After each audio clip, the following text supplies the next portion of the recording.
여러분, 예전에 우리 주로 인사가 밤새 안녕하셨습니까? 그렇게 인사했잖아요. 밤사이에 일들이 많이 일어난다는 거죠. 만일에 여러분 하룻밤새 여러분의 동네에 길이 사라지고 또 하룻밤새 여러분 뒷동산이 산이 없어졌다면 어떤 마음이 들까요?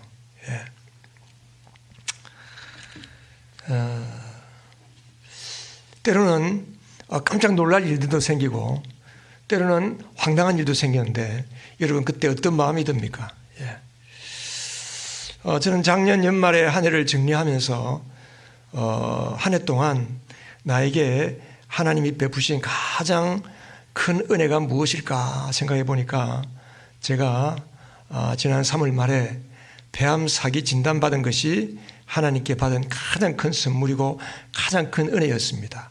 왜냐하면 제가 암 사기를 만나면서 그동안 만나지 못했던, 그동안 맛보지 못했던 그 믿음의 새 차원을 경험했기 때문입니다. 그래서 오늘 제가 믿음에 관해서 좀 말씀을 전가할까 생각합니다. 물론 제가 은퇴를 앞두고 작년에 쭉 나의 목회를 돌아보면서 내가 무슨 말씀을 한마디 한 주제를 설교한다면 뭘 할까? 믿음이더라고요. 믿음. 예전에 오래전에 제 후배 목사가 저렇게 찾아와서 목사님 우리 교회 오셔서 설교 좀 해주세요. 근데 설교는 목사님이 평생 가장 중요한 거, 꼭 이 세상 떠날 때 마지막으로 중요하다고 생각하는 그 설교를 한번 해주세요. 그 주제를 해주세요. 그러더라고요. 그때 기도하다가 믿음이 있구나 생각하고 이제 믿음에 대해서 설교했는데 역시 은퇴할 때도 마찬가지입니다. 믿음.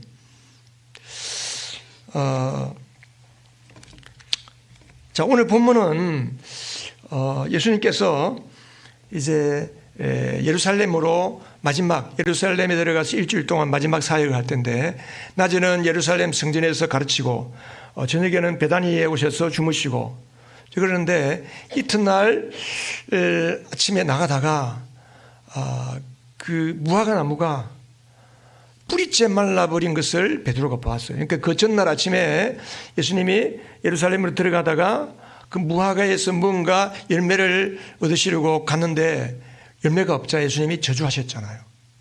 그런데 베드로가 아니 어떻게 하루 만에 그렇게 잎이 무성하던 그 무화과 나무가 하루 만에 그냥 잎이 조금 시드는 게 아니고 뿌리채 아예 통째로 저렇게 말라서 바싹 말라 죽었을까 깜짝 놀란 겁니다. 그래서 예수님께 물어보는 거죠. 21절에 랍비님 저것 좀 보십시오. 선생님이 저주하신 저 무화과 나무가 말라버렸습니다. 그러니까 예수님께서 제자들에게 특별히 당부하고 싶은 말씀, 대뜸하시는 말씀이 뭐예요? 22절에 보면 하나님을 믿어라. 하나님을 믿어라. 예수님은 하나님의 믿음으로 그 나무를 저주했고 하나님의 믿음으로 행했다. 너희도 하나님을 믿어라. 이제 그런 말씀이죠. 여기에 이제 22절에 하나님을 믿어라 하는 것을 헬라 원문으로 직역하면 하나님의 믿음을 가지라 그런 뜻이 됩니다. 하나님의 믿음을 가지라. 우리는 이제 이 본문을 보면서 자꾸만 말라 죽은 그 무화과 나무 왜 예수님께서 그 무화과 나무를 저주하시고 무화과 나무가 말라 죽었을까? 그걸 생각하는데 오늘 말씀의 포인트는 뭐냐 하면 어떻게 하루 만에 저 무화과 나무가 저렇게 바싹 하루 만에 말라버렸을까? 예수님이 말씀했는데 하루 만에 어떻게 저런 일이 일어날까? 그게 이제 베드로의 초점이 맞춰져 있습니다.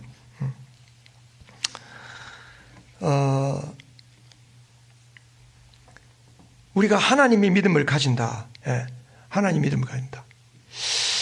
예수님은 전적으로 하나님이셨잖아요. 완전한 하나님이셨는데 이 땅에 몸을 입고 사람의 몸으로 오시고 그래서 믿음으로 사셨는데 그 믿음이 하나님의 믿음을 가지고 사셨다는 거죠.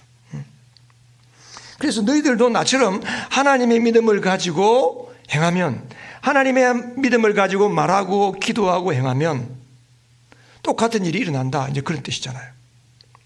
그래서 요한복음 14장에도 보면 예수님께서 믿음에 대해서 이야기하다가 14장 12절에 내가 진정으로 너희에게 말한다. 나를 믿는 사람은 내가 하는 일을 그도 할 것이요 그보다 더 큰 일도 할 것이다. 다시 말하면 우리가 하나님의 믿음을 가지고 행할 때 예수님이 한 것은 당연히 하고 그보다 더 큰 일도 할 수 있다는 거예요. 주님께서. 그런데 우리는 어떻게 해요? 우리는 늘 그냥 내 수준의 삶을 사는 것으로 만족하잖아요. 내가 노력하고 내가 수고한 것이 이루어지면 그나마 다행이다. 이 정도 수준의 삶. 근데 주님은, 하나님은 우리에게 하나님 수준의 삶, 예수님 수준의 삶을 살기를 원하시는 거죠. 그래서 예수님께서 오셔서 내가 양으로 하여금 생명을 얻게 하고도 풍성하게 하기 위해서 오셨다. 주님 그렇게 말씀했습니다. 하나님이 원하시는 것은 예수님 수준, 하나님 나라의 천국의 삶, 그 천국의 풍성한 삶을 누리기를 원하시는 거죠. 그래서 우리가 오늘 이 말씀을 통해서 우리 모두가 하나님의 믿음을 가짐으로써 세상 사람들이 깜짝 놀라는, 아니 어떻게 저분이 저렇게 살지? 아니 저 친구가 안 그랬는데 어떻게 저렇게 됐지? 이런 깜짝 놀라는 하나님 나라의 천국의 능력을 마음껏 누리고 전파하는 우리 모두가 되기를 바랍니다. 예. 자, 첫 번째 생각할 것은 하나님은 우리의 믿음의 분량대로 일하신다 하는 겁니다. 하나님은 그 사람의 믿음의 분량을 넘어서 그 사람의 믿음보다 훨씬 더 크게 역사하시는 것 같지만 사실은 그렇지 않습니다. 하나님은 우리의 믿음을 보시고 믿음만큼 일하시는 거예요. 믿음만큼. 예수님도 마찬가지입니다. 대신에 예수님은 항상 예수님을 찾아오는 많은 사람들에게, 많은 병자, 많은 환자, 많은 문제를 가지고 온 사람들에게 먼저 네가 나를 믿느냐? 믿음을 보시기를 원했어요. 네가 나를 믿느냐? 또 믿음이 없는 사람에게는 이렇게 믿음을 먼저 심어주기도 하고, 또 믿음이 약한 자, 믿음이 부족한 자에게는 믿음을 더 키워주고 강화시켜주고 믿음을 온전케 하시는 분이십니다. 그래서 우리로 하여금 믿음을 갖게 하신 다음에 하나님은 우리를 통해서 하나님의 일을 하시는 거예요. 그래서 믿음은 하나님의 일터다 하는 겁니다. 그 마가복음 9장에 보면 그 귀신 들려서 간질병을 앓는 자기 아들을 제자들에게 데리고 와서 고쳐달라고 했을 때 제자들이 못 고쳤잖아요. 그 나중에 예수님이 오니까 그 아버지가 예수님께, 주님, 선생님, 할 수만 있거든 우리 아들 좀 고쳐주세요. 그때 예수님께서 뭐라고 말씀하셨죠? 할 수 있거든이 무슨 말이냐? 믿는 자에게는 능치 못할 일이 없다. 믿는 자에게는 할 수 없는 일이 없다. 그러니까 그 아버지가 얼른, 아이고 주님, 제가 잘못했네요. 제가 주님을 믿습니다. 믿음을 먼저 확인하고 그 아들을 고치셨잖아요. 예수님과 함께 갈릴리 바다를 배 타고 지나가던 제자들, 풍랑을 만나서 그 파도가 배에 들어와서 모두가 죽게 된 상황 가운데 예수님은 배 고물에서 주무시고 계실 때 제자들이 너무 두려워서 예수님 막 깨우잖아요. 예수님이 일어나셔서 파도와 바람을 잔잔하게 하시고 제자들에게 뭐라고 이야기했죠? 왜 두려워하느냐? 믿음이 적은 자들아. 또 베드로가 예수님이 유령인 줄 알고 두려워하고 있다가 예수님인 줄 확인하고 나도 걷게 해주세요. 그럴 때에 오너라, 우리 무리로 걸어오너라. 그럴 때 얼른 배에서 내려서 무리를 걸었잖아요. 그러다가 파도를 보고 빠졌잖아요. 그때 주님께서 뭐라고 말씀했습니까? 왜 의심하느냐? 믿음이 적은 자야. 왜 의심하느냐? 주님은 우리에게 의심하고 연약하고 항상 우리의 믿음이 흔들리는 것, 그때마다 주님은 우리에게 오셔서 믿음을 붙잡아 주시고 믿음을 강화시켜 주시고 믿음을 더 온전케 하시는 분입니다. 그래서 그 결과 하나님의 일을 우리로 하여금 보게 하시는 하나님이십니다. 오늘 본문에 겨자씨만한 믿음이 있어도 산을 옮긴다. 여러분, 과연 산을 옮기는 믿음을 사람이 가질 수 있겠어요? 아니, 산을 옮기는 믿음이 사람에게서 나올 수 있겠습니까? 그럴 수 없죠. 만일 산을 옮기는 이 믿음이 사람에게서 나올 수 있다면 그 믿음은, 성경이 말하는 믿음은 마인드 컨트롤이나 자기 세뇌나 적극적인 사고방식에 불과할 겁니다. 산을 옮기는 믿음은 전적으로 우리가 할 수 없는 믿음입니다. 누구만 할 수 있어요? 하나님만이 할 수 있습니다. 여러분, 하나님께서 산을 옮기신 역사가 있어요. 성경에 기록되어 있어요. 여러분 아세요? 창세기 10장 25절에 보면 노아 홍수 이후에 쭉 세대가 이제 나아가면서 그 후손들을 기록하고 있는데 10장 25절에 보면 에벨이 아들을 낳았는데 이름을 벨렉이라고 하였다. 그 벨렉의 뜻은 땅이 나누어졌기 때문이다. 세상이 나누어졌다는 거예요. 여러분 그런 말 들었죠. 대륙 이동설. 원래 대륙은 한 덩어리였는데 홍수 이후에 지각 변동을 인해 가지고 이렇게 나누어진 거예요. 그래서 5대양 6대주가 생긴 겁니다. 그것을 창세기 10장 25절에서는 세상이 나누었다. 그렇게 보는 겁니다. 그럼 우리가 어떻게 하나님의 믿음을 가지는 사람이 될 수 있을까? 하나님은 우리에게, 예수님은 우리에게 산을 들어서 옮기는 믿음을 가지고 산을 들어 옮기는 그 믿음으로 복음을 전하라. 나의 능력, 나의 복음의 능력을 통해서 너희도 복음의 능력을 누리고 이 복음을 마음껏 전하라. 그러기 위해서 제자들에게 하나님의 믿음을 가지라 말씀하는 것처럼 오늘도 우리도 마찬가지입니다. 우리 보배로운 예수교회가 정말 영혼을 구원하여 제자 삼는 교회가 되기 위해서는 필요한 것이 믿음입니다. 믿음. 물론 우리의 헌신도 필요하고 사랑도 필요하고 희생도 필요하지만 가장 중요한 것은 믿음이 필요합니다. 믿음. 여러분 예수님의 믿음을 가지시기를 축복합니다. 자, 그렇다면 우리가 어떻게 예수님 믿음을 가질 수 있을까? 하나님의 믿음을 가지라 했을 때 그 하나님의 믿음은 예수님에게 있는 거예요. 그래서 예수님의 믿음을 소유하면 우리도 역시 하나님의 믿음을 가진 예수님처럼 살 수가 있는 거죠. 여러분 히브리서 12장 2절에 보면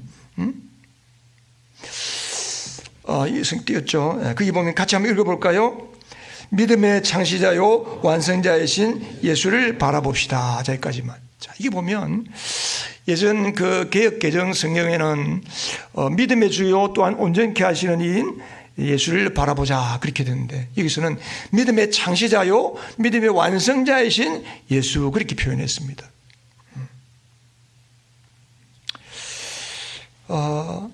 예수님은 하나님이십니다. 죄인을 구원하기 위해서 몸을 입고 죄인의 모습으로 이 땅에 오셨어요. 그래서 우리에게 먼저 죄인을 죄 가운데서 건진받고 구원하기 위해서 우리가 먼저 믿음을 심어줘야 되는 거예요.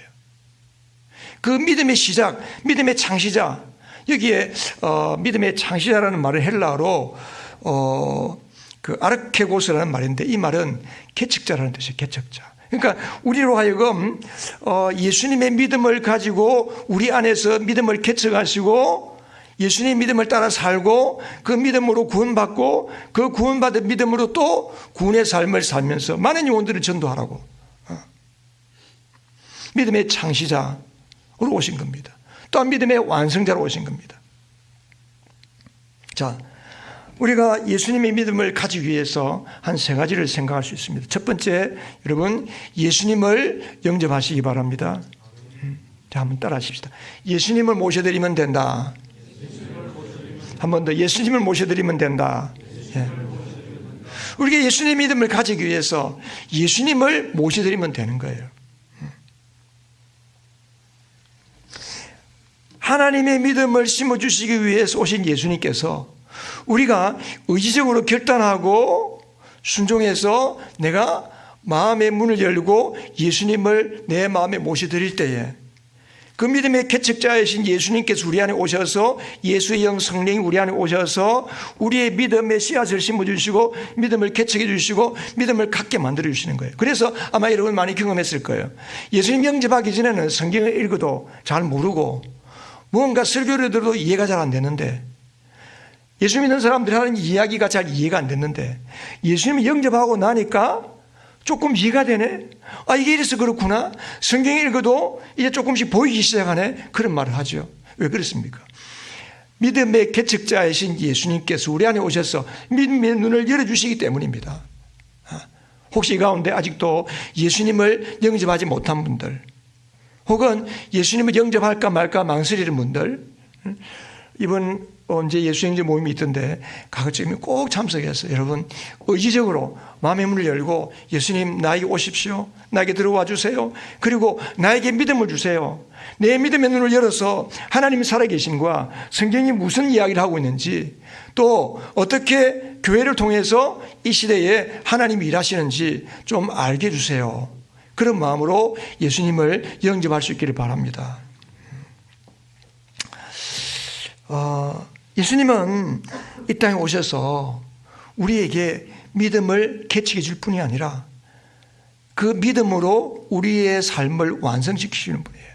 우리가 예수님 영접하면 에베소서 1장 4절 5절에 보면 1장 4절 5절에 보면 예수님은 성삼위 하나님, 그러니까 하나님 아버지, 하나님 아들 예수 그리스도, 하나님의 영 성령, 이 삼위 하나님께서 창세 이전에, 세상 만물을 창조하기 이전에 우리의 구원을 미리 다 설계하시고 계획하시고 준비하시고 예정하시고 다 완성해 놓은 거예요.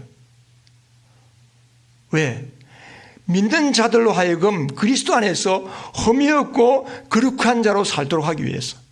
그러니까 우리가 예수님을 영접하면 우리는 여전히 죄인인 것 같고 부족한 것 같고 늘 내 자아가 살아서 늘 내 원하는 대로 하면서 또 주님 앞에 나오면 회개하고 부족한 게 보이지만, 우리가 예수님을 내 마음에 영접하고 예수님이 나의 삶의 하나님이 되시고 나의 구원자가 되시고 내 주인이 되시면 하나님은 우리를 누구로 봐요? 하나님의 아들로 보는 거예요.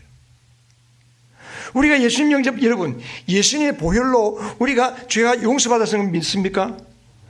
예수님의 보혈로 죄 용서받았으면 얼마만큼 용서받았을까요? 얼마만큼 깨끗해졌을까요? 누구만큼 깨끗해졌을까요? 예수님만큼. 예수님의 그 죄 없는 십자가 보혈을 흘려서 우리로 하여금 믿음으로 구원받게 하실 때에, 죄를 용서하실 때에 네가 하는 거 봐가면서 내가 용서하겠다, 그게 아니에요.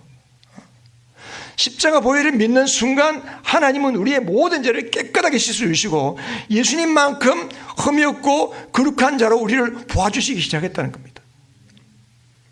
그래서 하나님은 우리를 거룩하고 흠이 없는 자로 여기시고 그렇게 행하기를 원하시는데, 우리는 늘 나는 아직도 죄인이야. 여러분, 속으면 안 됩니다. 우리는 예수 믿는 죄인이 아닙니다, 여러분. 예수 믿는 흠이 없고 거룩한 자들입니다. 할렐루야. 예. 그래서 우리 안에서 믿음을 개척하고 믿음의 완성을 향해서 계속해서 도와주시는 분이 바로 예수님이시다는 겁니다. 우리 옆 사람들이 한번 이야기합시다. 예수님의 믿음을 가지고 삽시다. 한 번 더 예수님의 믿음을 가지고 삽시다. 예. 예수님의 믿음을 가지고 살면요, 신기한 일들이 많습니다. 예수님은 하나님의 믿음을 가진 예수님께서 행하시고 활동하시는 그 공생의 그 3년 반 동안의 그 내용이 복음서에 기록되어 있잖아요. 여러분, 복음서를 한번 읽어보세요. 온통 기적투성이잖아요. 온통 믿음투성이에요. 그러니까 복음서에 가장 많은 이야기들이 믿음의 이야기.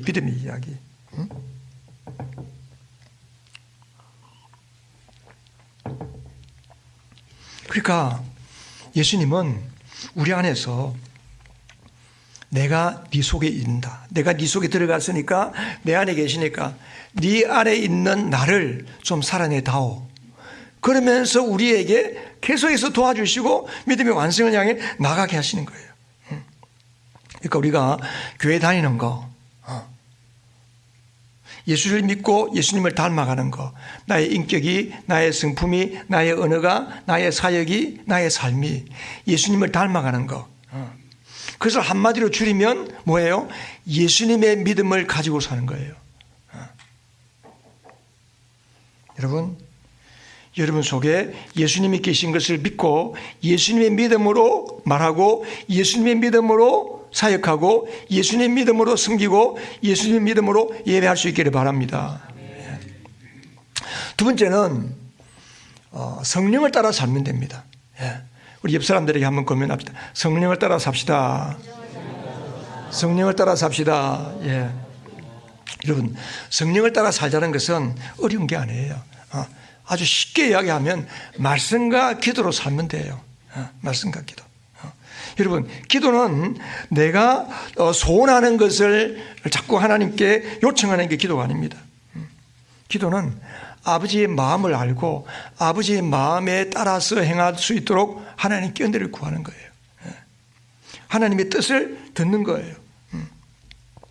그래서 11장 24절에 보면 산을 옮기는 믿음에 대해서 말씀하면서 그러므로 나는 너희에게 말한다. 너희가 기도하면서 구하는 것은 무엇이든지 이미 그것을 받은 줄로 믿어라.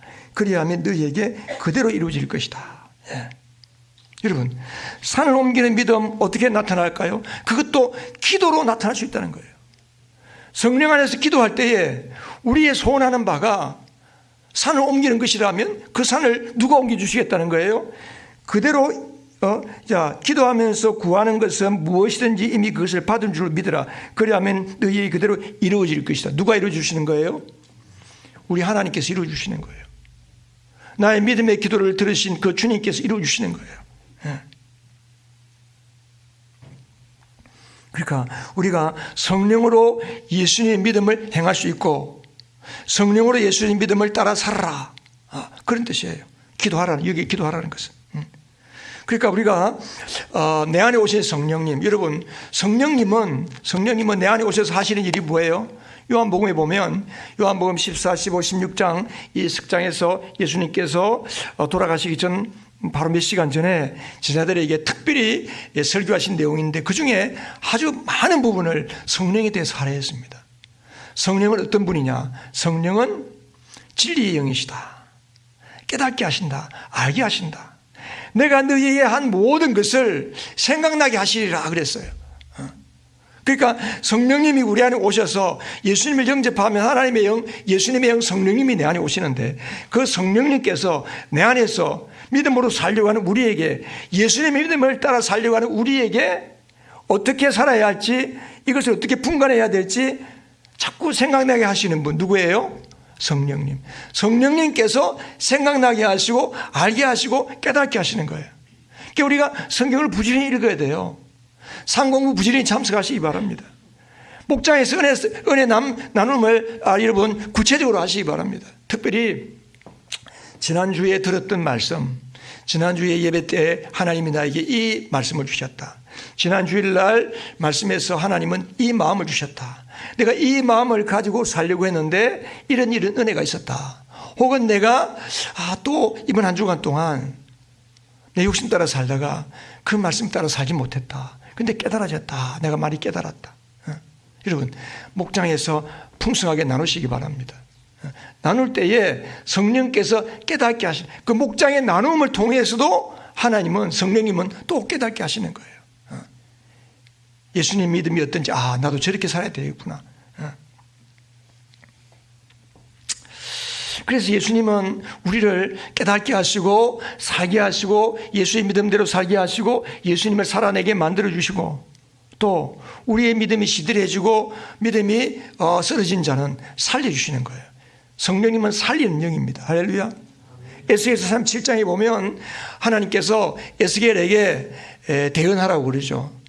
성령으로 에스겔을 골짜기에 데리고 가서 저 뼈들을 보아라. 말라 비틀어진 뼈들, 해골 뼈다귀들. 그 뼈를 향해서 생기가 들어가게 하고, 그러니까 나중에 큰 군대가 되잖아요. 에스겔이 뭘 대언했습니까? 하나님의 말씀을 대언하거든. 하나님의 말씀을 대언하고 마지막에는 생기야 온 사방에 불어서 저 몸들에게 들어가라. 저 말라 비틀어진 저 뼈들 속에 들어가라. 그럴 때 그들이 큰 군대가 되는 것처럼 우리가 말씀을 들을 때에 하나님의 생기가 들어오는 거예요. 말씀을 읽을 때에 하나님의 생명이 들어오는 거예요. 저는 어느 날 갑자기 그런 생각이 들었어요. 내가 성경을 읽는 것이 그냥 단순히 하나님의 말씀을 읽는 차원이 아니고 하나님의 생명의 기운을 내가 받고 있구나. 하나님의 생명을 내가 먹고 있구나. 여러분, 설교 듣는 거, 여러분 매일 성경 읽는 거, 보니까 이게도 이제 일주일에 석장씩, 하루에 석장 읽는 거죠. 예, 하루에 석장씩 읽는데, 여러분 성경을 그냥 내가 진도 따라서 읽독해봐야지, 그런 마음으로 읽는 것도 좋지만, 말씀을 읽을 때에 그 말씀이 나를 살리는 생명이다. 생명을 먹고 있다. 여러분, 음식은 먹으면 그것이 내가 되는 거예요. 여러분의 지금 체질을 형성하고 있는 것은 그동안 여러분이 먹은 음식으로 인해서 여러분의 체질이 형성된 거예요. 그러니까 우리가 먹는 것이 내가 되는 것처럼 하나님의 말씀도 마찬가지입니다. 하나님의 말씀도 생명으로 먹으면 그 말씀이 들어와서 나의 몸과 혼과 영을 새롭게 하시고 하나님의 사람으로, 성령의 사람으로, 예수님의 사람으로 새롭게 하실 줄 믿습니다. 예. 그러니까 여러분들이 성경 읽을 때, 말씀을 들을 때, 설교를 들을 때도 마찬가지예요. 은혜 좀 받고 가야지, 위로 받고 가야지, 그 차원이 아니고 내가 지금 목사님을 통해서 하나님이 하시는 그 말씀을 생명으로 받아 먹고 있다, 생명을 먹고 있다, 그 믿음으로 말씀을 듣기를 바랍니다. 그럴 때에 하나님의 생명이 들어가는 거예요. 그럴 때 목사는 이 말씀을 했지만 성령께서는 여러분 속에서 그 말씀을 다르게 해석하게 하고 다르게 깨닫게 하고 여러분 삶에 이렇게 보게 해서, 아, 목사님이 하시는 말씀이 지금 나에게 이걸 이야기하는구나, 그걸 깨닫게 하고 그 죽은 부분, 그 연약한 부분이 살아나고 썩은 부분이 없어지고 우리의 죄가 사라지고 연약한 육체가 살아나게 될 줄 믿습니다. 병든 육체가 말씀을 들을 때, 하나님의 생기가 들어올 때 그 병든 육체가 고침받게 되는 겁니다.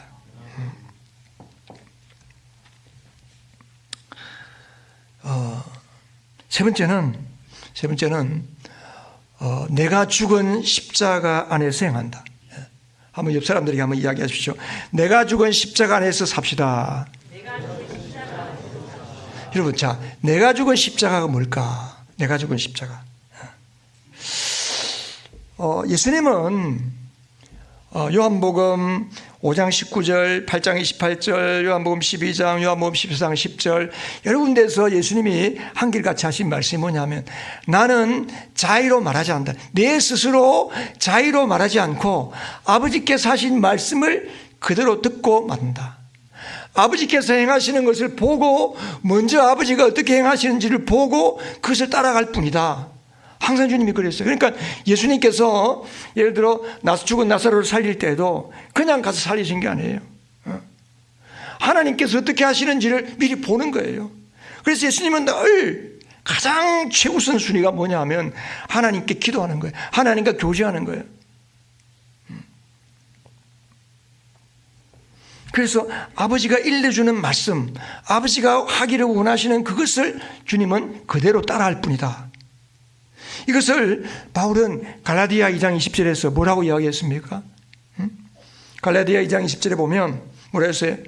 내가 그리스도와 함께 십자가에, 우리 한번 같이 한번 읽어볼까요? 갈라디아서 2장 20절 같이 시작.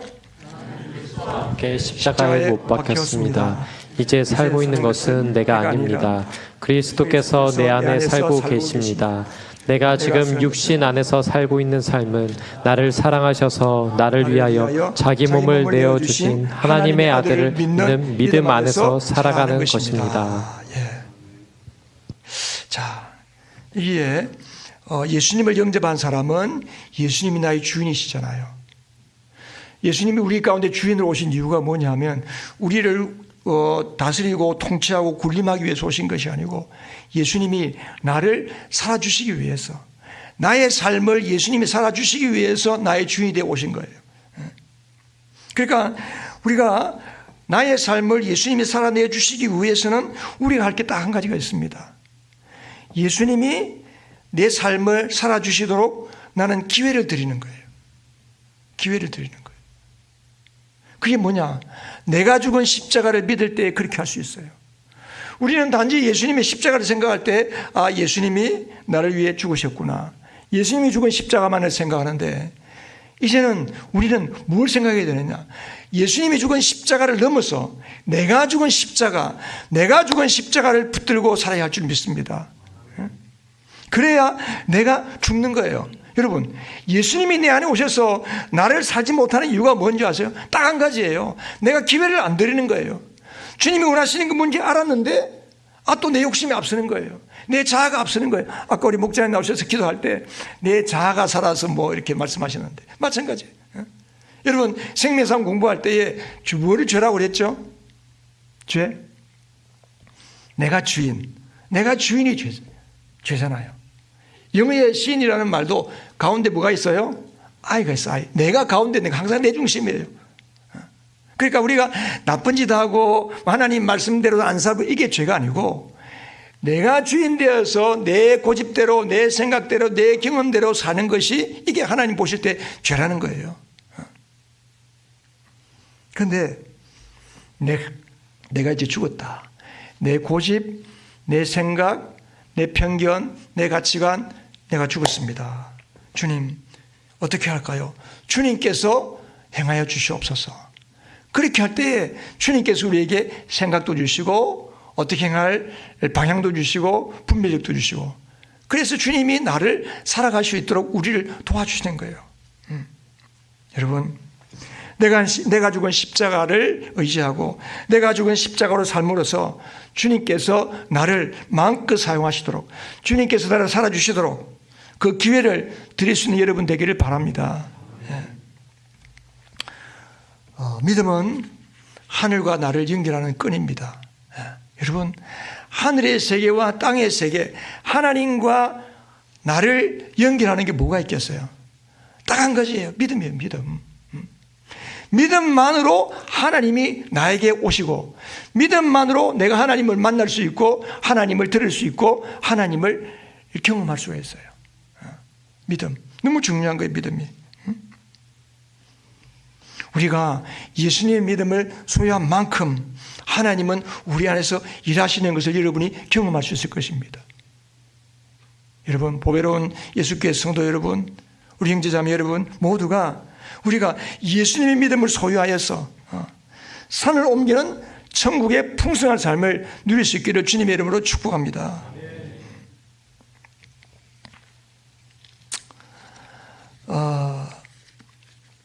제가 간증을 조금 하고 말씀을 마치겠습니다.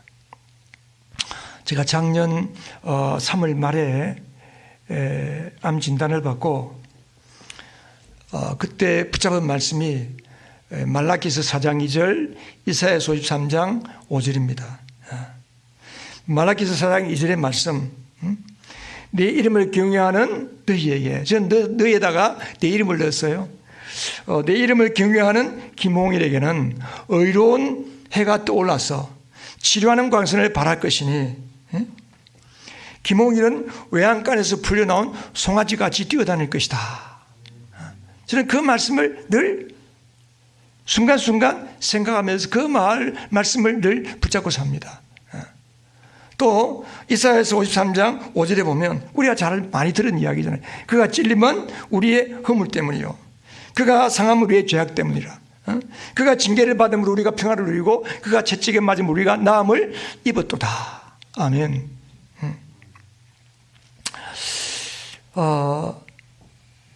제가 폐암 사기로서 이제 4월 15일 날 약을 받고 또 방사선 치료를 2달 동안 매일 하라 하는 의사의 권고를 듣고 자신이 없더라고요.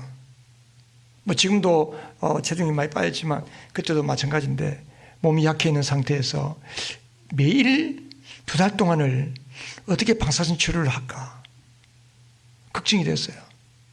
근데 마침 그때 기도하다가 어떤 목사님이 보령에서 치료받고 있다는 것을 듣고 그 목사님에게 전화를 했더니 그 목사님을 치료하는 그 유치림 목사님이라는 분인데 그분을 전화를 바꿔줬어요.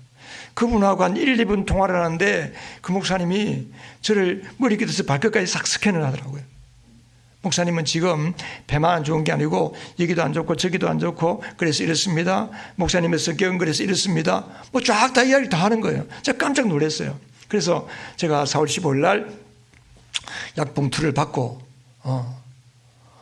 이제 그 다음 날부터 약을 먹어야 되는데 그날로 짐을 싸가지고 보령 그 목사님 만나러 갔어요. 만나러 가서 목사님과 좀 상담하고 난 다음에 약을 먹든지 안 먹든지 해야 되겠다. 그래 가서 상담을 했는데 결과는 제가 약을 안 먹었습니다. 다음 아침에 일어나서 표적 치료제 렉나자라는 약인데 그 약이 나중에 좋은 줄 알았지만 그 약이 그렇게 좋은 줄은 몰랐어요. 하여튼 약을 식탁 앞에 놓고 물을 떠놓고 딱 기도를 하는데 이 약을 먹기 시작하면 나만 암 환자가 되는 게 아니고 우리 모든 식구들이 다 암 환자가 되겠구나. 여러분 가족 중에 누구가 암 환자가 있으면 그 가족 전체가 암 환자인 것처럼 그렇게 신경을 쓰고 힘들게 살아갈 수밖에 없어요. 그래서 이제 그날부터 본격적으로 이제 몸이 계속 아파오는데 물론 병원에 한 2주간 입원했을 때도 진통제를 좀 먹었긴 했지만 진통이 엄청 심한 거예요. 고통이. 제가 말로만 암 환자들이 고통스럽다 하는 것을 알았는데 내가 경험해 보니까 이 암이 주는 고통은 이루 말할 수가 없어요. 걷지도 못하고 더군다나 저는 이제 폐암은 주로 뼈에 전이가 잘 돼요. 머리 또 목뼈 그다음 척추, 허리, 요추, 골반, 다리 PET-CT를 찍으니까 아예 새카맣게 나오더라고요. 뼈들이. 그래서 이제 걷지를 못해 제대로. 그래도 뭔가를 붙잡고 걸어야 되고 아침에 일어날 때도 1시간에서 1시간 반 쉬어야 돼. 경상도 말로 쉬어야지. 씨름을 해야 돼. 겨우 일어나도 하루 종일 고통이고. 그 이제 다행히 거기 계신 목사님이 이 생기침 하나님께 특별한 은사를 받아가지고 손가락에다가 이제 생기침이라고 해서 하나님의 생기를 넣는 침에다 침을 나오면 그 침을 맞으면 통증이 조금 가시긴 해요. 그 이제 하루에 2번씩 침 맞고 뜸 뜨고 또 조금씩 걷고 이제 그렇게 하는데 6월 10일까지 통증이라는 게 이름 말할 수가 없어요. 근데 마침 이제 6월 초에 제 후배 중에 이제 의사가 있는데 백병원 교수하는 의사가 목사님 왜 그렇게 계십니까? 그러면 의사 쌤한테 가서 방사선 치료는 못 받겠다 그러고 한번 약만 먹을 수 있는지 한번 상의해 보세요. 그러더라고요. 그래서 이제 다시 부산대 병원 가서 상의했더니 약을 주시더라고요. 나보고 그러더라고요. 아슬아슬하게 왔다는 거예요. 약을 2달 동안 기한이 먹어야 되는데 4월 15일부터 6월 15일이 2달이면 2달 지나서까지 약을 안 먹으면 약을 못 주는 거예요. 이거 약값이 워낙 한 달에 500만 원짜리 약인데 워낙 비싸기 때문에 이제 암 환자들에게는 5%만 부담하고 나머지는 국가에서 부담하는 약이기 때문에 2달 동안 치료를 안 받으면 약을 더 이상 못 받는다. 그래서 그날로부터 이 약을 이제 6월 11일부터 약을 먹었어요. 약을 먹고 3주 동안 약을 먹었어요. 3주 동안 먹고 6월 말에 이제 다시 PET-CT 찍고 또 머리 MRI 하고 뼈 MRI 다 찍고 했는데 결과가 너무 잘 나온 거예요. 왼쪽 가슴에 배에 한 3cm짜리 종양이 있었는데 그 3주 약을 먹었는데 이 종양 크기가 거의 3분의 1이 없어지고 3분의 2 평면상으로는 3분의 2인데 부피로 따지면 한 절반 정도 크기가 줄은 거예요. 그리고 머리도 그렇고 뼈도 그렇고 상당히 좋아졌어요. 그런데 의사 선생님이 약을 못 준다는 거예요. 왜 못 줍니까 했더니 오른쪽 골반에 필요 이상으로 암덩어리가 더 많아졌기 때문에 이 정도 암이 많아지면 평가원에서 이런 사람에게 약을 주면 의사가 잡혀 들어간다는 거예요. 더군다나 부산대학병원은 국립이기 때문에 그 조사가 자주 나오는데 전수조사 나와서 영상의학실 쪽 이렇게 해가지고 다 전수조사하면 그래서 의사가 나 같은 사람에게 약을 줬다 발각이 되면 자기는 수갑차고 경찰서 들어가야 됩니다 이러더라고 표현이. 그럼 어떻게 됩니까? 그랬더니 일반 항암을 하라. 일반 항암은 아는 대로 어떻게 하는 거 했더니 토하고 머리 빠지는 거라 이러더라고요. 그 이제 3주마다 맞는 거예요. 아마 여기에 주변에 암 환자들 계시고 아마 여기에도 암 환자들이 계실 수가 있어요. 제가 보니까 우리나라에 3사람 중에 1사람은 암 환자예요. 네 사람 중에 한 사람, 세 사람 중에 한 사람. 그래서 교회들마다 거의 한 10%, 어떤 교회는 20% 암 환자예요. 암 투병하고 있는 사람들이에요. 그래서 이제 그 암이 이렇게 지독한 암인데 어쨌든 그래서 이제 약을 못 주고 방사선 치료하고 이렇게 일반 항암을 하라. 폐암 사기라는 진단을 받을 때보다 더 절망이 찾아오더라고요. 내가 일반 항암을 할 수 있을까? 보통 항암 주사 맞으면 그 주간은 죽다가 살아나고 한 주간 지나면 이제 조금 회복이 되고 세 번째 주가 되면 이제 조금 견디면 살만하다 싶으면 또 들어가 주사 맞는 거예요. 이걸 계속하는 거예요. 몇 차례 해야 될지 모르지만. 그래서 제가 한번 생각해 본다. 일주일 동안 생각해 보고 오라 그러더라고요. 그런데 도저히 자신이 없어요.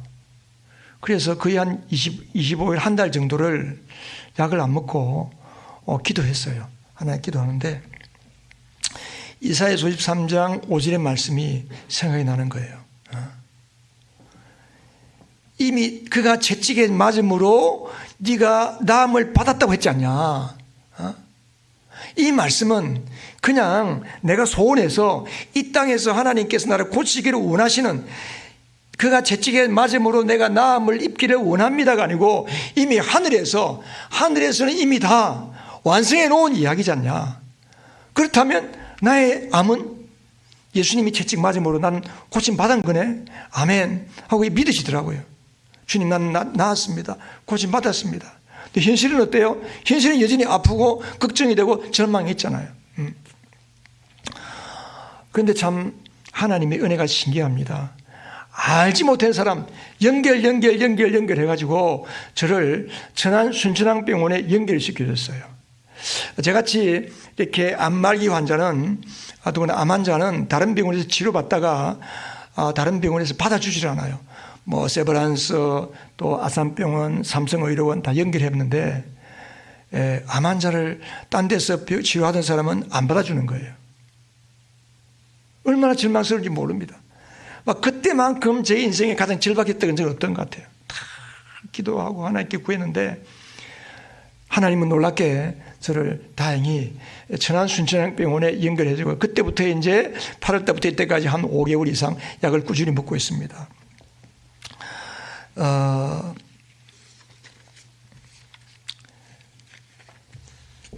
하나님의 말씀을 100% 믿고 마음에 심으면 그 병이 낫는 겁니다, 여러분.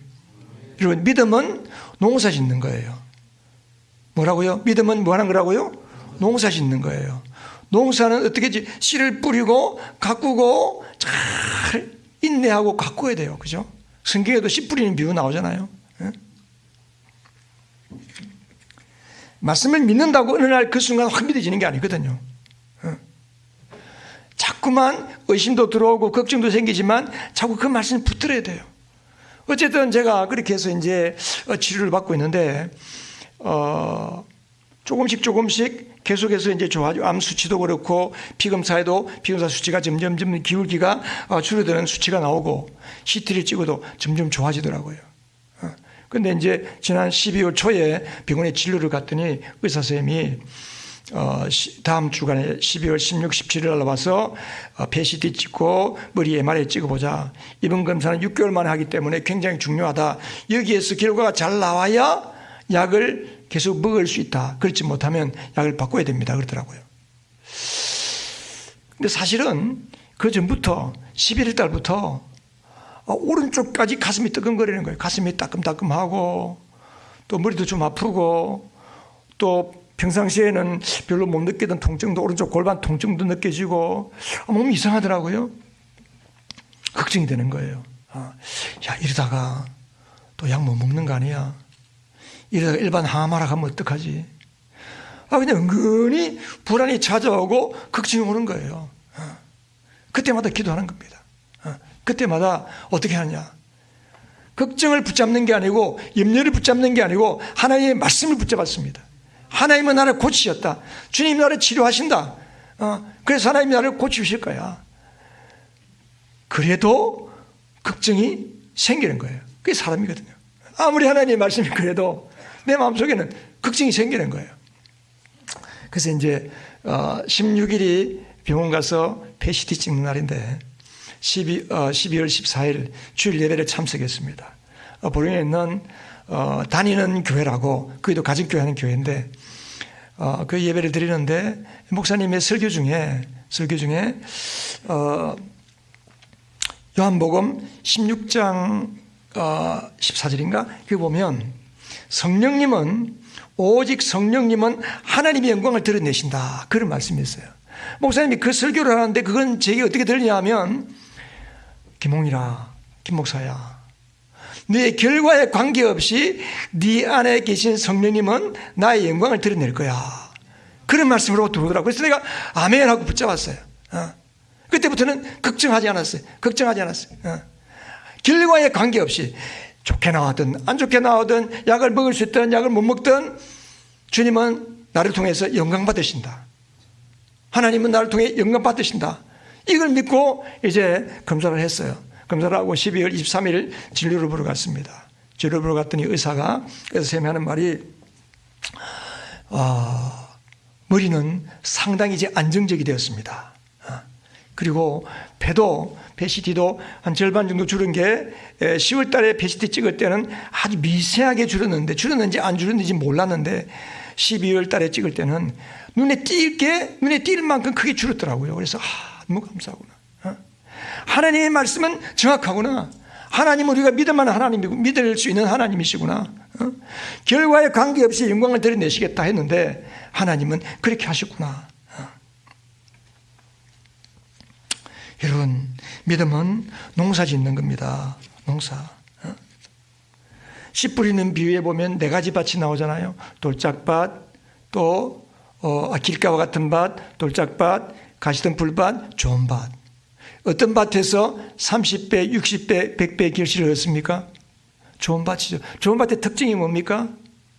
인내하며 가꾸는 거예요. 우리가 말씀을 들을 때, 주의 설교를 들을 때 하나님이 나에게 이렇게 하기를 원하신다. 내가 하나님 앞에 이렇게 해봐야 되겠다. 이렇게 순종해야지 라고 결단하고 결심했을 때에, 한 주간 동안 살 때에 그게 그냥 저절로 되는 게 아니거든요. 자꾸 내 욕심이 생기고 못할 일이 생기고 순종하지 않고 그 방향과 하나님의 말씀과 다른 쪽으로 가는 그러한 욕심도 생기고 여러 가지 상황이 생깁니다. 그럴 때마다 우리는 선택해야 돼요. 뭘 선택해야 돼요? 하나님의 말씀을 붙잡는 거예요. 그게 가꾸는 거예요. 말씀을 내 마음에 심고 가꾸어야 돼요. 일단 심어야 돼요. 심는 게 뭐예요? 여러분, 말씀을 들을 때 어떻게 하면 심어질까요? 믿음으로 아멘 하시기 바랍니다. 믿음으로 아멘 하시기 바랍니다. 다 같이 아멘. 예, 아멘. 우리 허 목사님이 내한테 걱정하는 게 한 가지 있어요. 목사님, 우리 교회는 아멘을 잘 안 하는데 어떡하지? 여러분, 아멘 많이 하시기 바랍니다. 아멘 하면 손해볼 거 없어요. 긴가민가 해도 내가 아멘 하면 그냥 쑥 들어오는 거예요. 여러분, 어미가 그 벌레를 물어줄 때, 우리 어릴 때 보면 처마 밑에 이제 제비 둥지를 트잖아요. 요즘은 제비가 잘 안 보이는데 예전에는 처마 밑에 제비집이 많았어요. 그러면 새끼들이 어미가 벌레를 입에 모이를 물고 벌레를 줄 때 새끼들이 어떻게 벌린 줄 아세요? 입을 쫙쫙 벌려 하여튼 입이 자기 몸보다 더 크게 벌려. 그러면 모이를 넣어주거든요. 아멘은 그런 거예요. 여러분, 입을 벌리시고 아멘 하시기 바랍니다. 하나님의 말씀은 생명을 먹는 시간입니다. 아멘으로 받아 먹기를 바랍니다. 예. 그래서 우리가 가꾸고 인내하면 30배, 60배, 100배로 결실하게 될 것입니다. 예. 우리는 자꾸 보이는 것을 가지고 믿으려고 그래요.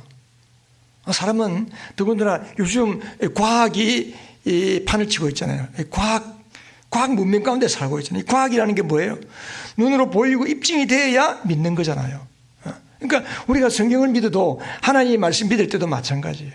자꾸 보이는 것을 믿으려고 해요. 근데 하나님의 말씀은 보이는 게 아니거든요. 더군다나 하나님의 말씀 창세기부터 요한계시록까지 모든 말씀은 이미 하늘에서, 아까도 말했듯이 하늘에서 하나님께서 이미 다 완성해 놓으신 말씀이에요. 하나님이 이미 다 이루셨어요. 그 말씀을 우리에게 주시고 구약의 예언자들을 통해서 마지막으로 예수님께서 오셔서 하나님의 말씀을 우리에게 전해주시고 성령의 감동을 받은 성경의 기록자들이, 지사들이 그 말씀을 받아 적은 것이 오늘 하나님의 말씀이잖아요. 그러니까 하나님의 말씀을 읽을 때에 이것이 앞으로 나에게 이루어질 것이다가 아니고 이미 이루어졌다예요. 이루어졌다. 그러니까 이루어졌기 때문에 누구에게 이루어집니까? 그 말씀은 믿는 자에게, 예수님의 믿음을 가지고 말씀을 믿는 자에게 그 말씀은 이루어지는 거예요. 히브리서 11장 3절 한번 찾아보세요. 히브리서 11장 3절. 자, 성경 저 뒤쪽에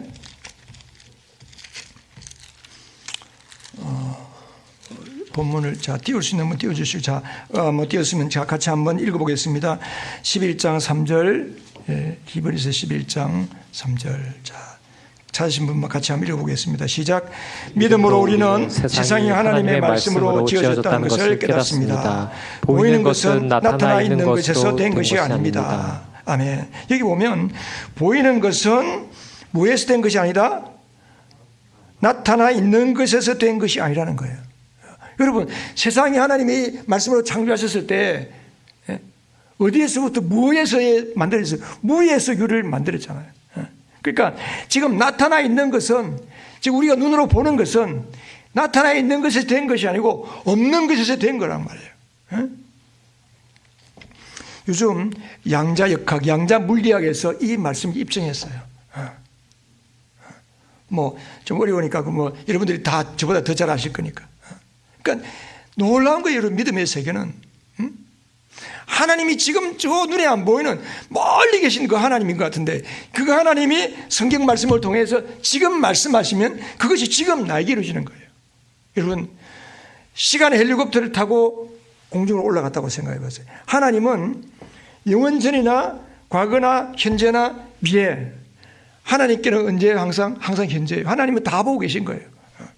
그러니까 성경에 있는 모든 말씀은 예전에 말씀하셨을지라도, 모세시대에 하신 말씀일지라도 하나님은 그 말씀을 오늘 나에게, 믿는 자에게 이루어지게 하시고, 요한계시록 마지막 22장 끝에서 이 세상을 하나님께서 완성하실 때, 새하늘과 새 땅을 완성하실 그 말씀도 하나님은 항상 현재예요. 내가 그 말씀을 내 마음에 품고 내 마음에 심고 살면 나는 천국의 도성에 들어간 사람으로 이 땅을 살 수 있는 겁니다.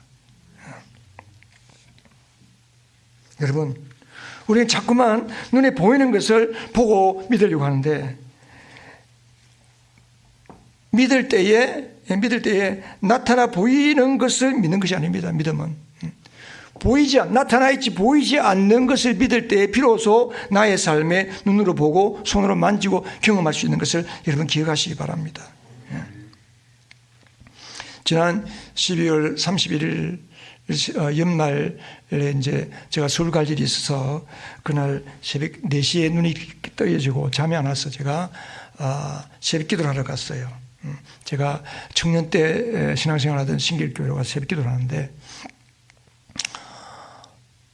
그 교회는 새벽 기도가 살아있어요. 얼마나 새벽 기도 많이 나오는지 몰라요. 하여튼 막 새벽 기도를 시작했는데 막 따발총 쏘는 것처럼 쏘는 거예요. 막 다다다닥 방언하고 막 기도하는데, 처음에는 상당히 거슬렸지만 저도 막 방언으로 기도하다가 갑자기 또 예사야서 53장 5절의 말씀이 딱 생각나는 거예요. 그러면서 아니, 하늘에서 이미 다 이루어 놓았는데, 그리고 네가 믿는다면 내 믿음을 통하여 하나님이 이루어 주셨는데, 이 생각이 드니까 더 큰 믿음이 확 들어오면서 나는 이제 다 나았구나. 하나님, 난 나았습니다. 그때 기도로 선포해서 하나님, 나았습니다. 감사합니다. 나를 고쳐주셔서 감사합니다. 그렇게 기도를 하고 이제 나왔는데, 그러고 나서 그 며칠 뒤에 사람들을 만나는데, 제 사정을 잘 모르는 사람이 그러더라고요. 목사님 다 나았다면서요? 제가 그 이야기를 세 사람한테 들었어요. 그러니까 내가 말씀을 믿으면 하나님은 눈에 보이게 하는 거예요. 여러분, 예수의 믿음을 가지고 사시기 바랍니다. 예수의 믿음을 가지고. 믿음은 선택입니다. 그래서 내가 결정하는 겁니다. 믿기로. 여러분, 복장에서도 가정에서도 자꾸 우리가 이래라 저래라, 우리가 교회 나와서 하나님 앞에 제가 이래 보겠습니다, 저렇게 보겠습니다, 노력해서 우리가 뭔가를 하려고 할수록 우리는 힘들어지는 거예요. 시험에 드는 거예요. 그러지 말고 우리는 뭘만 기도하면 돼요? 예수님의 믿음을 가질 수 있도록, 예수님, 주님, 저에게 예수님의 믿음을 가지게 해주세요. 예수님의 믿음을 가질 수 있는 기도를 하고, 예수님의 믿음을 가진 것을 기억하고, 예수님께서 그랬잖아요. 겨자씨만한 믿음만 있어도, 겨자씨만한 예수님 믿음이 있어도 산을 들어서 바다로 옮긴다 했잖아요. 사랑하는 우리 보배로운 예수교회 성도 여러분, 예수님 믿음 모두 소유하여서 이 땅에서 산을 옮기는 천국의 풍성한 능력을 누리고 복음을 전파하는 우리 교회가 되시기를 주님의 이름으로 축원합니다. 우리 이 시간에 들은 말씀을 생각하면서